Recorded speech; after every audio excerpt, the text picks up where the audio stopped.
بسم الله الرحمن الرحيم نحمده ونصلي على رسول الكريم أما بعد السلام عليكم ورحمة الله وبركاته. All praise are to the Almighty, and we send salutations upon His honorable Prophet Muhammad sallallahu alaihi wasallam. And welcome. How do I live as a British Muslim? That's the question now which sits on the lips of many Muslims up and down this country, but in fact in Europe and the West as a whole. But not only does it sit on the lips of the Muslims and in the minds of the Muslims, but it's also a question which a non-Muslim is asking, is how does a British Muslim live? And what I mean by that is, how does this person continue to stick to and accept and live by his belief system and practice his religious acts, retain his identity as a Muslim, but at the same time be a constructive civilian, be a constructive citizen living in a liberal democracy? Now there's many questions which just come out of that title itself. There is, for instance, this concept of Wifaqul, the fiqh of minorities. According to some, this requires the rewriting of the usul, the rewriting of the furu, in order to reach new answers in these unprecedented times.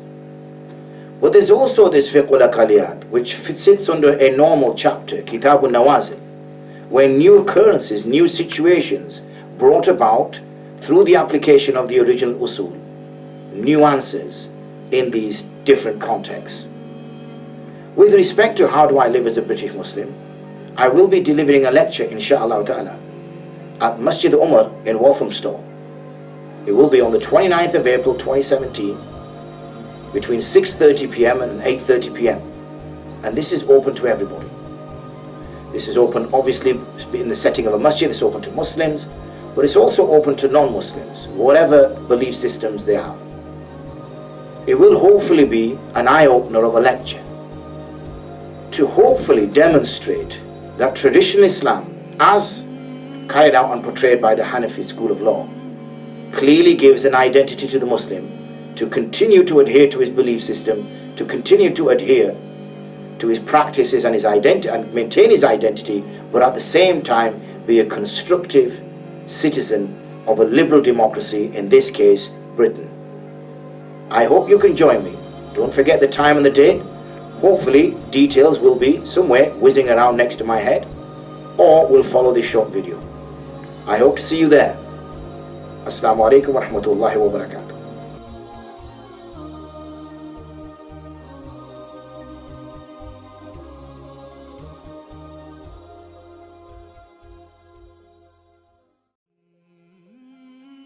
So we were talking about 10 years ago, hardly anybody was sort of touching this topic, but alhamdulillah, over the 10-year period, it seems to be now slow, but a build-up of activity in this area, where we're now looking at this new phenomenon of Muslims living in sort of liberal democratic societies, where the state is not a religious state, where a person's identity is very much his citizenship identity rather than his religious identity, and that's what we're trying to see. So the first approach is the literal approach. And the literal approach, as you can understand, does literally go back to times gone by and sees the world splitting into two halves. A half referred to as Darul Harb and a half referred to as Darul Islam. And if Britain is based on secular principles, is it permissible for a Muslim to live there?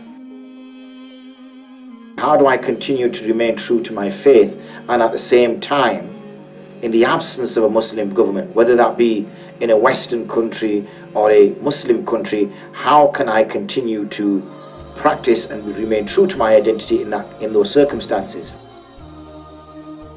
But what we are finding ourselves now is the Muslims living in non-Muslim nation states. One is Muslims living in nation states that are predominantly Muslim, and Muslims have the power to bring about laws which is according to their religious beliefs. But what about the case where Muslims are living in non-Western lands?